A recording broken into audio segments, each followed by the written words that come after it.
बिस्मिल्लाहिर्रहमानिर्रहीम। मैं हूं आपका दोस्त अहमद फ़रहान और अब मैं इस वक्त वीडियो बना रहा हूं पार्ट 2।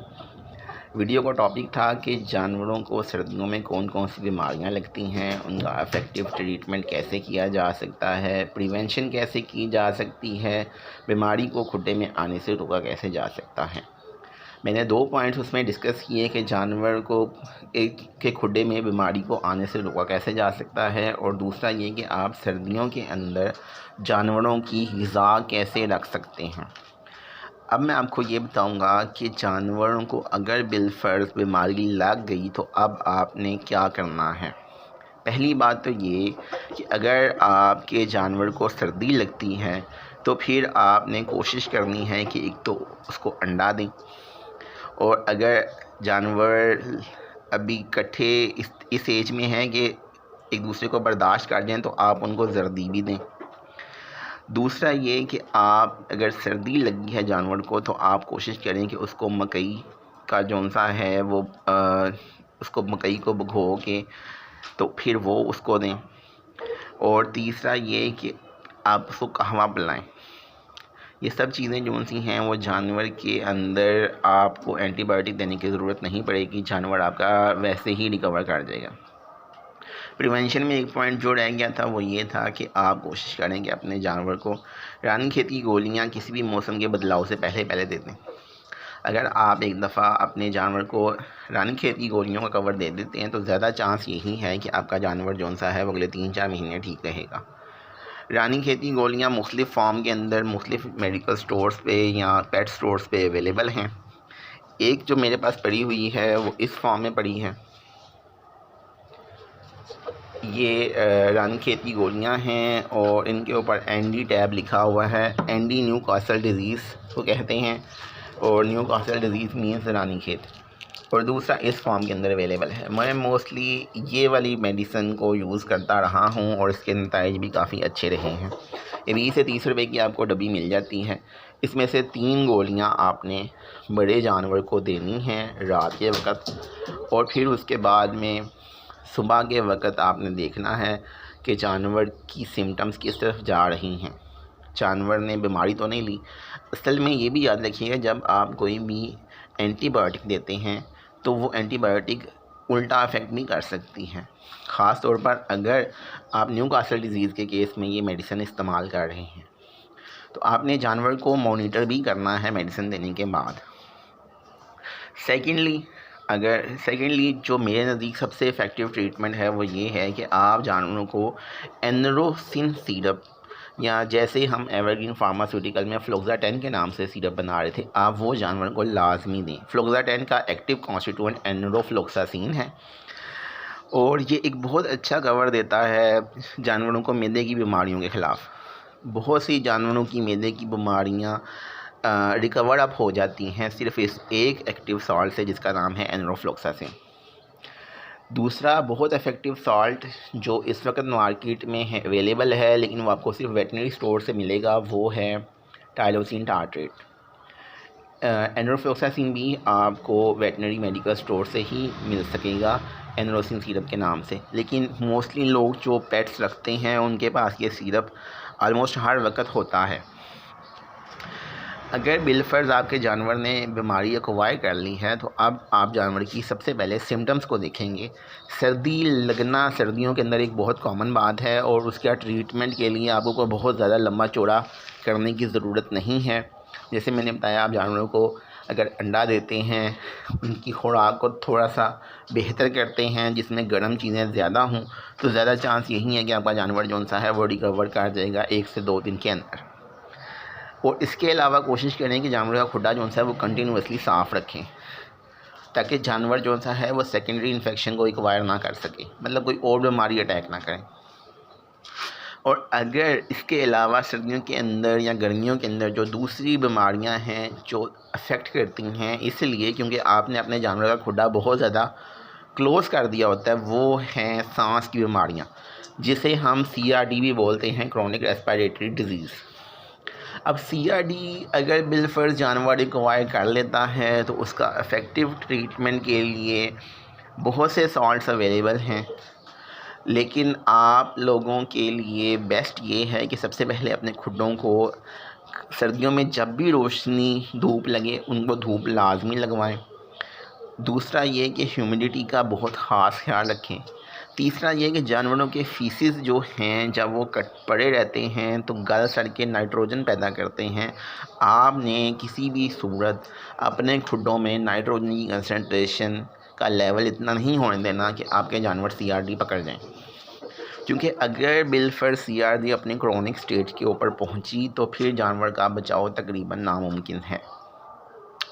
अगर जानवर ने गले की कोई भी बीमारी पकड़ ली तो उसके ट्रीटमेंट के लिए आप बहुत से सॉल्ट्स यूज़ कर सकते हैं। सबसे कॉमनली तो अमॉक्सिल हैं, आपको आसानी से अमॉक्सिसिलिन ट्राईहाइड्रेट सस्पेंशन मिल जाती है, आप वो इस्तेमाल कर सकते हैं। कुछ लोग पेनिसिलिन 10 लाख का इंजेक्शन प्रेफर करते हैं, वो इंट्रामस्कुलर लगता है, लेकिन मेरे नज़दीक इंट्रामस्कुलर रूट ऑफ एडमिनिस्ट्रेशन ज़्यादा ख़तरनाक है ओरल रूट से। तो इसलिए आप कोशिश करें कि आप जानवर को वो मेडिसिन दें जो वो जानवर खाए।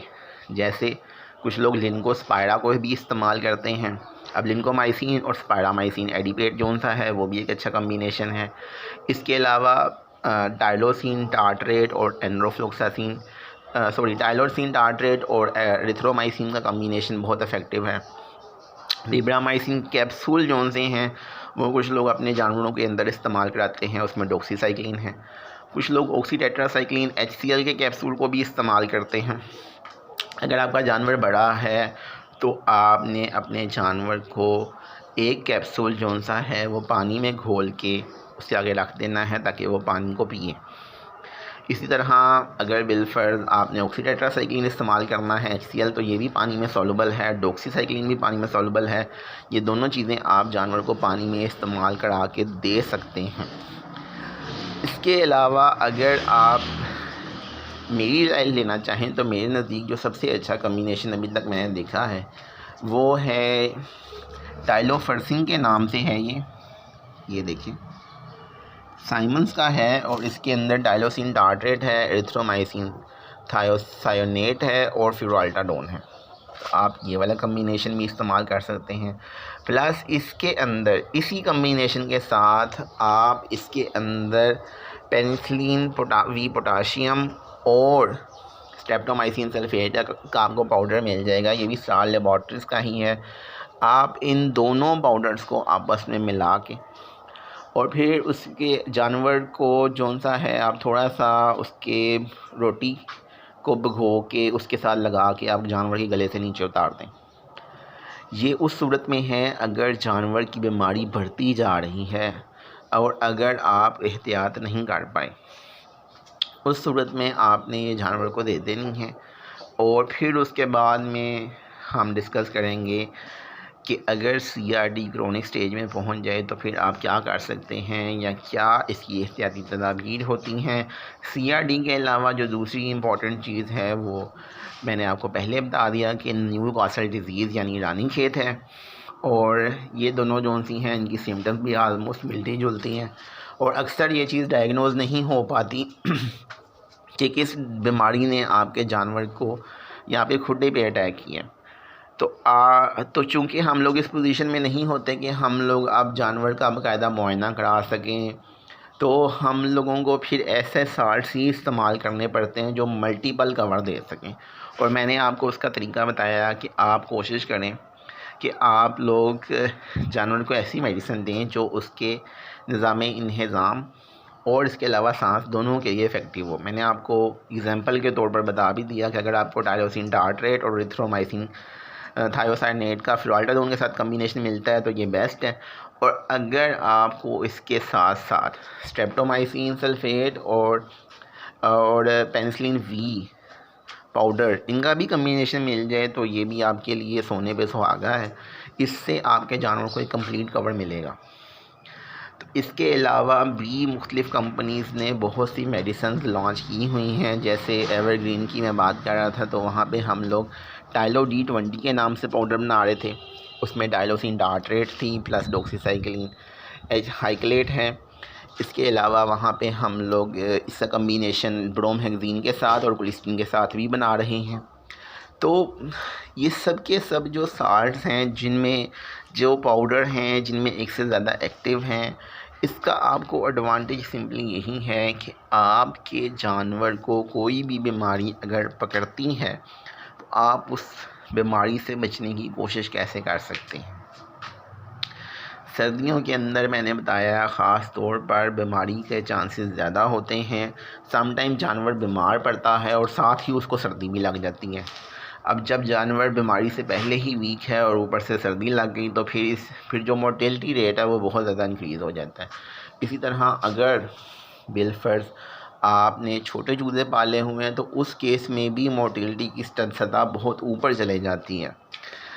बीमारी के हमले की सूरत में सबसे पहले तो आपको डेफिनेटली जानवर को दूसरे जानवरों से सेपरेट करना पड़ता है, लेकिन उससे भी ज़्यादा इम्पॉर्टेंट उस वजह को जानना होता है जिस वजह से आपके खुड्डे में बीमारी आई थी, ताकि अगर बिलफर्ज आपका एक फ्लॉक डैमेज भी होता है तो आप अगले फ्लॉक को तो बचा सकें एटलीस्ट। तो ये सब बातें हैं जिनका जानना आपके लिए ज़रूरी है। बहुत से लोग गले के बहुत से सिरप्स बताते हैं जिसमें ब्रूफन सिरप होता है, पल्मोनोल है और बाकी हैं, लेकिन अनफॉर्चुनेटली इनमें कोई भी एंटीबायोटिक नहीं है। अगर आपने ब्रूफन को एज ए एंटी इन्फ्लेमेटरी या पैरासीटामोल को आपने यूज़ भी करना है तो आपको फ्लैजल या कोई ना कोई सिरप साथ देना पड़ेगा जो गले और मैदे के लिए इफ़ेक्टिव हो। अब फ्लैजल सिरप कौन सा है, बहुत कॉमनली हर घर में पड़ा होता है, लेकिन फ्लैजल जो है ये मैदे की बीमारियों के ख़िलाफ़ इफ़ेक्टिव है, एनारोबिक बैक्टीरिया के ख़िलाफ़ ख़ास तौर पर ये इफ़ेक्टिव है। लेकिन अगर जानवर को गले की बीमारी है तो उस केस में ये जानवर के लिए कुछ भी अच्छा नहीं कर सकता।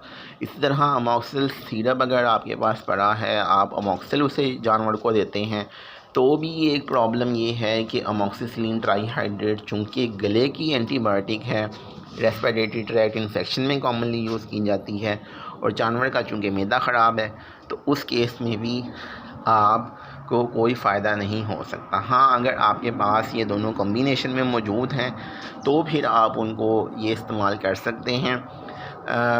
जो ड्रॉबैक है अमोक्सिसिलिन ट्राईहाइड्रेट का सबसे बड़ा वो एक ये भी है कि बाकी एंटीबायोटिक्स के बरक्स अमोक्सिसिलिन ट्राईहाइड्रेट जो सा है ये बेसिक इन नेचर है और मतलब ये स्लाइटली जो सा है बहुत वीक एसिडिक इन नेचर है, 6 पॉइंट समथिंग के करीब इसकी पीएच होती है।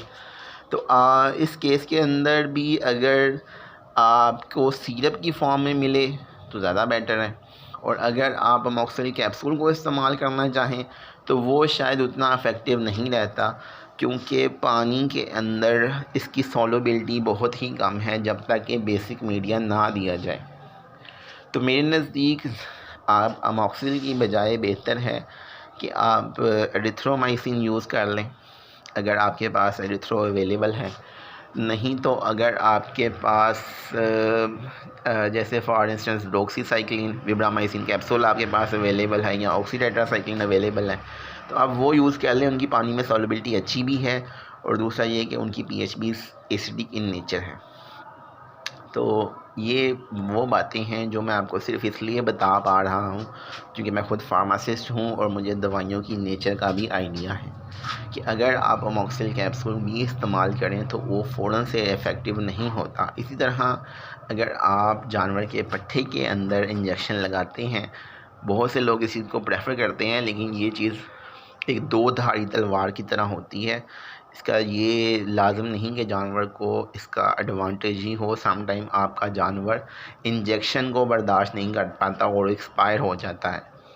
तो इस केस के अंदर भी बहुत ज़रूरी है कि आप ओरल एंटीबायोटिक्स पे ज़्यादा फोकस करें और वैक्सीनेशन जो सी है वो उन बीमारियों के ख़िलाफ़ जैसे न्यूकासल डिज़ीज़ है या बर्सल डिज़ीज़ है उसके ख़िलाफ़ अगर आप एंटीवर्सल भी वैसे एंटीब्रूसाइटिस के भी बहुत से साल्ट्स अवेलेबल हैं, अगर आप वो करवा लें तो ज़्यादा बेटर है। तो ये वो सब बातें थी जो आपको लोगों को गोशगवार करना ज़रूरी थी ताकि आप लोगों के जानवर भी महफूज रहें और आप लोगों को भी आइडिया हो कि आपने किन लोगों को किन बीमारियों को ट्रीट करना है, किन लोगों की बात सुननी है। प्लीज़ एक्सपर्ट ओपिनियन लाजमी ले लिया करें। क्योंकि ठीक है, बहुत से लोगों के पास बहुत से आज़मूदा नुस्खे हैं, डेफ़िनेटली वो एक मुद्दत से अपने जानवरों की ट्रीटमेंट भी कर रहे होंगे, उनको मेरा मकसद गलत कहना नहीं है, लेकिन किसी भी दवाई के इस्तेमाल के पीछे एक साइंस है और उस साइंस को समझना आपके लिए ज़्यादा ज़रूरी है। बहुत बहुत शुक्रिया, थैंक यू सो मच।